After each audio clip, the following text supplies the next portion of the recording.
Presidenti i Shteteve të Bashkuara të Amerikës, Donald Trump, ka kundërshtuar një propozim nga Izraeli për të eliminuar udhëheqësin suprem të Iranit, Ayatollah Ali Khamenei.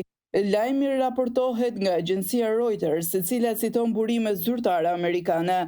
Sipas njërit prej zyrtarëve, Trump e ka hedhur poshtë idenë me arsyetimin se nuk kishte asnjë shkak të mjaftueshëm për të shënjestruar udhëheqjen politike të Iranit, përderisa regjimi iranian nuk ishte ndërmarrë ndonjë sulm vdekjeprurës ndaj qytetarëve amerikanë.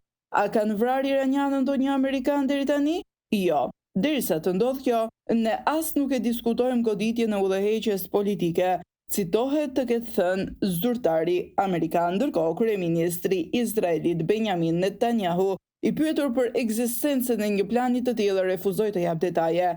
Nuk do të hyj në këtë temë, tha ai, kur duke mos përjashtuar as mundësinë e diskutimeve të tilla në prapasken. Ayatollah Ali Khamenei, në postin e udhëheqësit suprem të Iranit, mban autoritetin më të lartë në vend. Ai komandon forcat e armatosura dhe gardën revolucionare dhe ka fjalën përfundimtare në të gjitha politikat strategjike të Republikës Islamike.